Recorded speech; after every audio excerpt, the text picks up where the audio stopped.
Vendi minha Harley Davidson essa semana, depois de mais ou menos um ano de uso, né? Ou de pouco uso dela. Então pretendo contar nesse vídeo qual foi a minha experiência com a tão sonhada grande Harley Davidson que eu tive. Em primeiro lugar, eu posso garantir que eu não me arrependi de ter comprado a Harley, também não me arrependi de vender ela. Simplesmente foram duas decisões assim tomadas como resultado, principalmente entre a minha expectativa do que eu queria fazer com ela e do que eu consegui fazer com ela nesse um ano que eu estive com ela. Mas no momento atual que eu estou, assim, em termos de disponibilidade para gastar em algo que eu não estou usando, essa possibilidade não existe. Não seria inteligente eu estar com um bem caro, apesar de gostar muito dele, mas que eu não estou usando como eu sonharia usar. Mas até 2017 eu nunca tinha andado numa Harley Davidson. Até que um amigo meu, Lino, ele me convidou para dar um rolezinho numa Heritage 1998.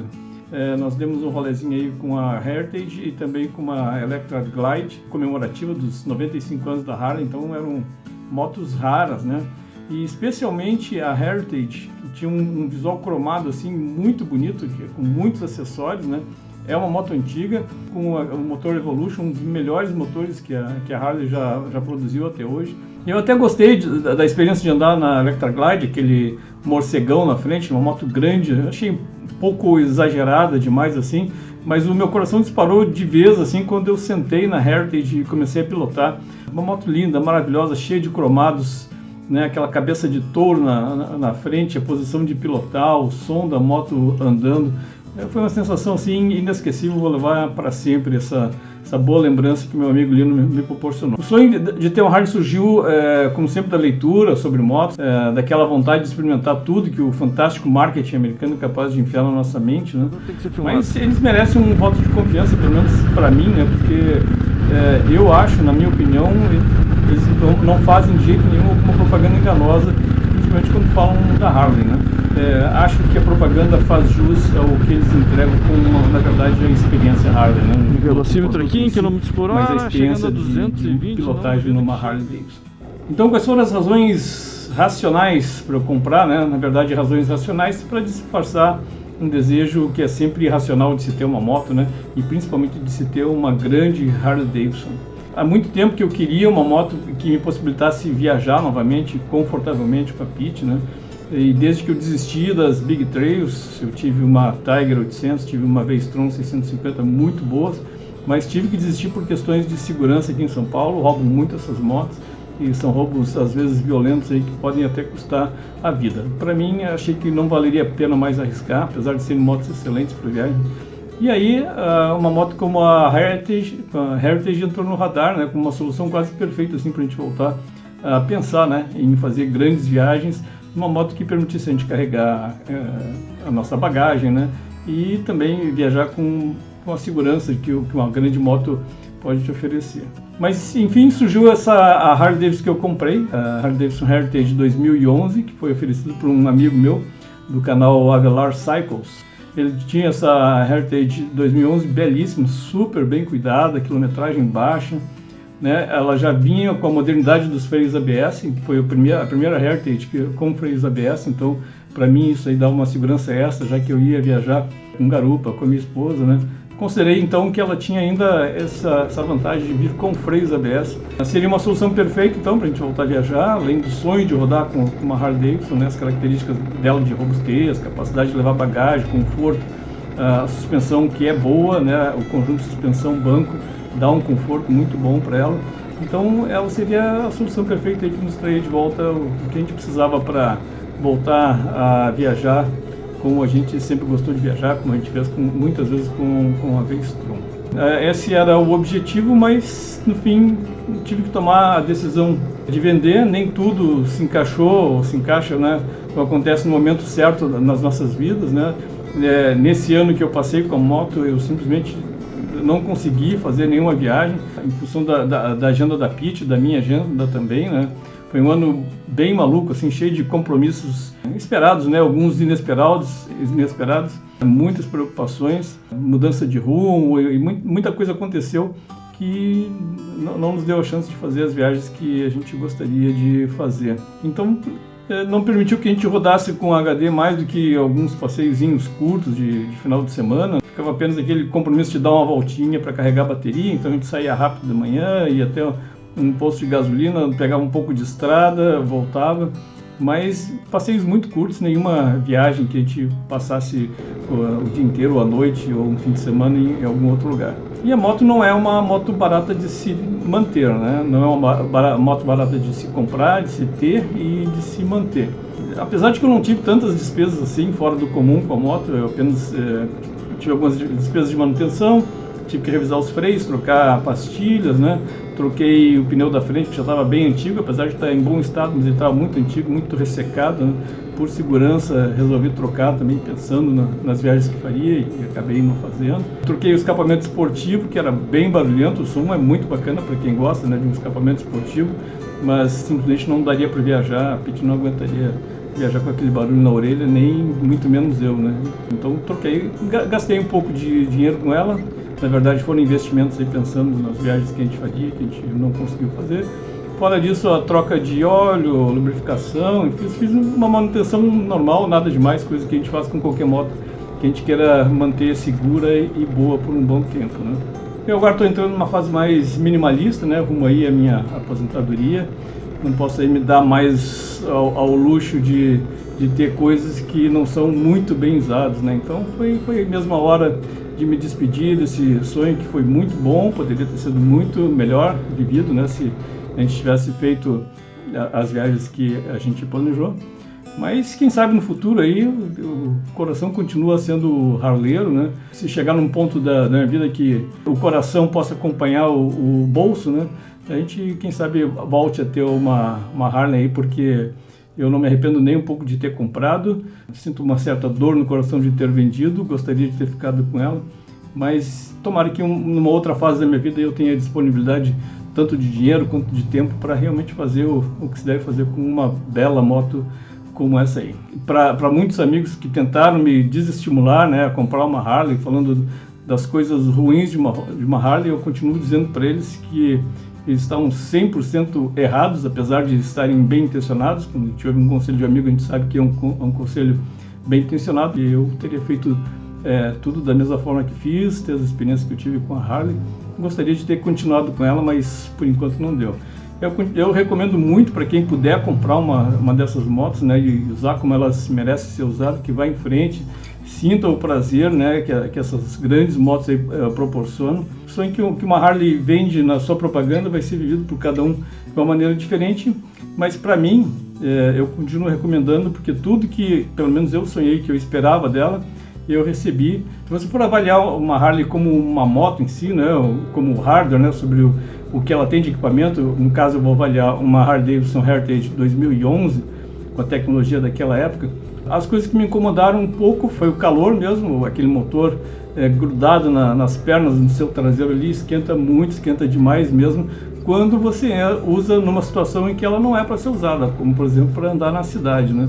Se você pega um trânsito pesado, você tem que frear, parar em semáforo, né, em sinais. Então elas esquentam demais no trânsito da cidade, são pesadas para manobrar em baixa velocidade, né, principalmente se você estiver manobrando para estacionar, tem que botar a moto um pouco para frente, para trás. Você tem que ter um pouco de técnica com um pouco de força, né? Se você bobear numa pequena queda, né, você vai gastar muito dinheiro para consertar qualquer coisinha que estragar na moto. Todas as peças dela são caras. Felizmente não aconteceu nada comigo que eu tivesse que gastar por alguma queda ou qualquer problema desse tipo. A manutenção tem o preço equivalente ao peso dela, porque tem que ser feita num lugar muito bom, então a manutenção dela vai ser bem mais cara do que uma moto média. Eu recebi uma indicação muito boa de mecânico, não fiz nenhuma manutenção na Harley mesmo, né? Eu fiz todos na oficina do Dots Alley, que é um cara bem famoso aqui em São Paulo, mas o custo de trocar óleo de uma Harley Davidson é bem alto, se você ver o número de litros de óleo que vai num negócio daqueles, né? Nas novas Harleys, esse problema do aquecimento já foi resolvido, ou melhorou muito pelo menos, né? Eu testei e não senti nada demais. No teste que eu fiz não senti qualquer calor, acho que já está muito bem resolvido agora com radiadores, né? Com outros sistemas de arrefecimento do motor. Muita gente reclama dos modelos novos, mas nessa questão de se andar na cidade, os modelos novos melhoraram muito, hein? o motor novo dela melhorou bastante em termos de aquecimento. A moto é bem pesada, então as leis da física não favorecem muito as freadas rápidas, né? As freadas não são muito eficientes, mesmo com os freios ABS. Em 2011 foi o primeiro ano que a Heritage teve o freio ABS. Não era um freio super eficiente, mas não tem como controlar as leis da física, né? Você está carregando um peso muito grande, ela não para com facilidade, você tem que fazer uma pilotagem bem adaptada ao tipo de moto, né? Bem mais conservadora. Consumo de combustível eu nunca medi, afinal de contas, ter uma Harley Davidson, uma grande Harley Davidson e querer concatenar com ter economia de combustível, são coisas que não combinam de jeito nenhum. Então, resolvi nem saber qual era o consumo dela. Quando baixava o ponteiro, abastecia e saía feliz e contente. As Harley são motos, assim, as grandes e moderníssimas soluções tecnológicas, né, que a gente vê em motos bem modernas como a Ducati, a Triumph ou a BMW, que adotam o máximo de tecnologia e por isso pagam um preço. As Harleys acabam sendo caras, porém são motos mais simples, bem mais simples que as super evoluídas tecnologias usadas nessas marcas que eu citei. Então a certeza é que ela vai te dar o basicão em termos de equipamento, mas com uma sensação que é única, né? Você não encontra em outras motos. Se acomodar confortavelmente nela, botar aquele torque, sentir o torque que ela tem, né? Fazer o sangue circular nas veias, aí, coisa que é uma sensação única, apesar de não contar aí com o mundo de tecnologias, mais modernas tecnologias. Quanto ao valor de revenda e desvalorização, eu finalmente consegui vender uma das minhas motos pelo mesmo valor que eu comprei. O que reforça essa história de que as Harley Davidson não desvalorizam muito, ou desvalorizam menos do que a maioria das outras motos, né?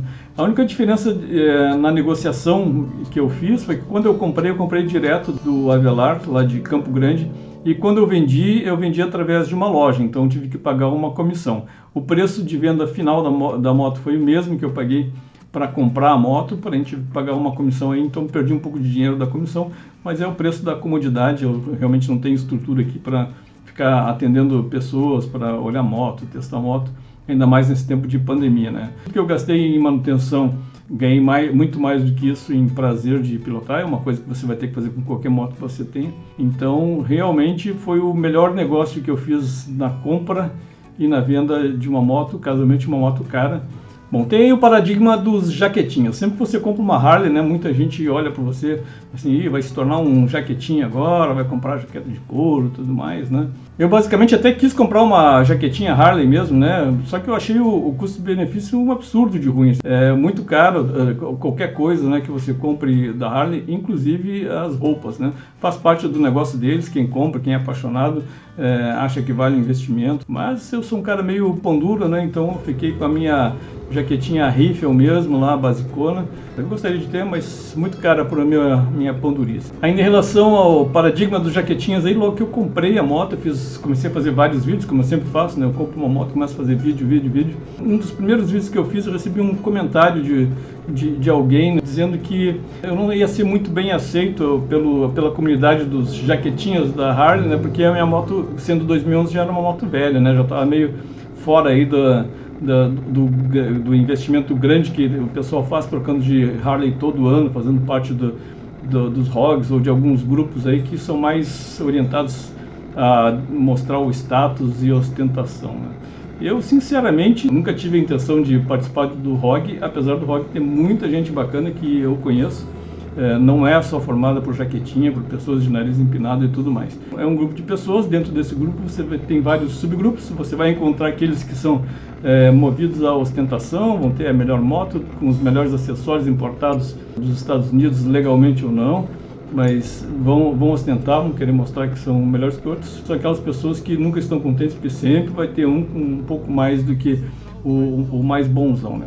Não é o grupo de pessoas que eu gostaria de me relacionar. Para mim não fez a menor diferença, né? Se alguém olhou para minha moto e achou que ela era uma moto velha, ou que não era digna de estar numa grande loja da Harley. Nunca senti isso, nunca senti qualquer preconceito. Aliás, encontrei pessoas, casualmente um pessoal de Santos, que eu não sei se são donos ou trabalham numa grande concessionária de Santos. Gente boníssima, as motos brilhando, os modelos mais modernos. Tivemos uma grande conversa, uma conversa muito bacana. nenhum problema, eu nunca senti nada aí de preconceito ou qualquer coisa assim. E por fim aqui vamos falar um pouquinho sobre o que muitos vídeos estão alardeando por aí, sobre o fim da Harley Davidson, né? As motos, elas são muito caras, as Harley são caras, inclusive no mercado americano, né? Se a gente for pensar no mercado consumidor de jovens, o jovem não vai ter tanta grana assim para investir numa máquina tão cara como é a Harley Davidson. Eles vieram se posicionando sempre com motos de valor alto. Realmente não sei o que eles vão fazer, mas eu só sei que para mim ela poderia ficar eternamente como aquela maravilhosa Heritage 1998 com motor Evolution cheia de cromados, né? Que meu grande amigo Lino aí me ofereceu um dia para dar um rolê e que acabou me cativando para sempre, com um amor eterno por essas grandes, belas e apaixonantes máquinas aí de prazer sobre duas rodas. Foi essa a pequena história da minha passagem pelo mundo Harley Davidson. Não descarto que no futuro possa voltar. Quem sabe um dia eu e a Pete façamos grandes viagens mundo afora com uma bela e grande Harley Davidson. Era isso, amigos. Um grande abraço e até o próximo vídeo.